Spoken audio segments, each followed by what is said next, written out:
پیش از آنه که من این سوال ها را برای شما مطرح کنم، جوابهایی را که شما شنوید، یک دعای بسیار زیبای پیامبر با یک طریق درس، با یک طریق تعلیم من به سمع شما میخواهم رسانم که بعد گوش کردن این دعای پیامبر شما این دعا را حفظ کنید،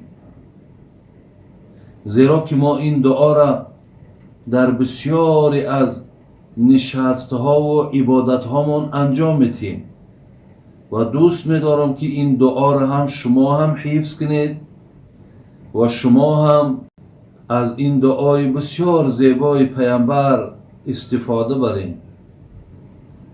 زیرا برادران عزیز و گرامی، الله مهربان ادعونی استجب لکم میگفت، شما مرا دعا کنید، یعنی شما مرا فریاد زنید، شما مرا خوانید، من به داد شما میرسم،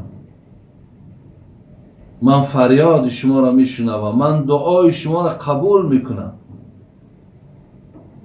حتی پیامبر نازنین گفت، خدای مهربان فرموده است، حدیث قدسی است، من لم یدع الله غضب علیه، اگر از من دعا طلب نکنید، از من به طرف من فریاد نزنید، خواهش نکنید، من بالای شما غضب میکنم. یعنی الله مهربان ایرا از روی مهربانیش میگد که مرا دعا کنید تا من دعاهای شما را قبول کنم. چگونه دعا کنیم برادران عزیز؟ راوی این حدیث حضرت انس رضی الله عنه که امام مسلم در کتاب معتبر و مشهور و صحیح خود این دعا را میارد که انس رضی الله عنه قال كان رسول الله صلى الله عليه وسلم يقول اللهم إني أعوذ بك من العجز والكسل والجبن والبخل والحرم وزلاع الدين وغلابة الرجال وأعوذ بك من عذاب القبر وأعوذ بك من فتنة المحيا والممات. برادران عزیز، خواهرای عزیز، این دعا را من قبلا گفتم شما حفظ کنید. شما میتونید اگر با این طریقی که با زبان عربی هست ندانینم معناش همین است، با معناش هم که حفظ کنید انشاءالله خدای مهربان قبول میکنه. اللهم اینی اعوذ بک من العجز. پیامبر من دعا میکرد، خدای مهربان به سوی تو پناه طلب میکنم از عاجزی، از ناتوانی، از دستنگری، که هیچ وقت ناتوانم نکن، هیچ وقت دستنگرم نکن، هیچ وقت عاجزم نکن، خارم نکن.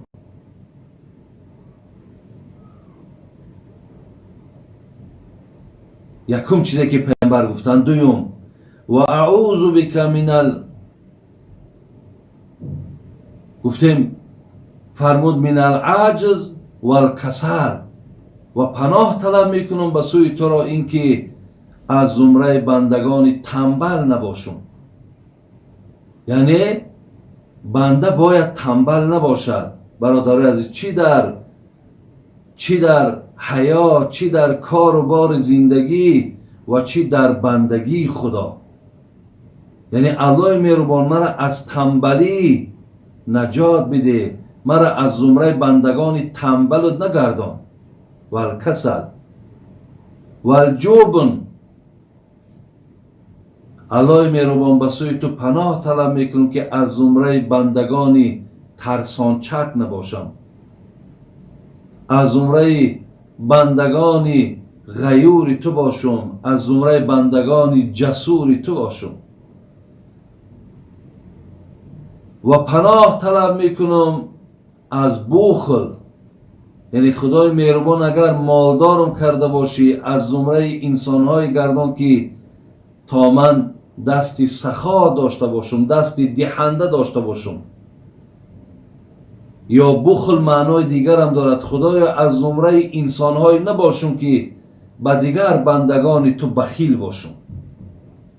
و سوی تو پناه طلب میکنم از زلع دین، خدایا به سوی تو پناه طلب میکنم که در دنیا قرضدارم نکن، زیرا قرضداری هم برادر از بسیار شوم است. یکی از گویم غضب‌های الهی امین است که وقتی بنده را در قرض مبتلا میکنه. و غلبت الرجال، خدایا به سوی تو پناه طلب میکنم که نه ظالم باشم و نه مظلوم. به سوی تو پناه طلب میکنم که نه ظالم باشم نه مظلوم باشم و نه در جبر ظالم مبتلا باشم. به سوی تو پناه طلب میکنم. و اعوذ بک من عذاب القبر، خدایا یک روز نه یک روز حیات من بود می شود و من خانه آخرتم قبر میرم. خدایا از عذاب قبر مرا نجات بده. و اعوذ بک من فتنة المحیا و الممات، زمانی که حیاتیم، زمانی که در این دنیا زندگی داریم فتنه های بسیار دارد. خدایا از فتنه های هم حیات، هم زندگی، هم زنده ها و هم از فتنه خانه قبر و روز قیامت پناه طلب میکنم. برادران عزیز، هر کدام اینها را شما می توانید علاهیده نویسین و به سوی پروردگار از اینها شما پناه طلب کنید. الله مهربان، ما هم دعا میکنیم که خدایا از این دعای زیبایی که پیامبر گرامی برای ما تعلیم دادن ما هم از زمره دعاگوها باشیم و خدای مهربان این فریادی که به سوی تو میکنیم، از این فریادی که پیامبر به سوی تو کرد از ما قبول بگردان.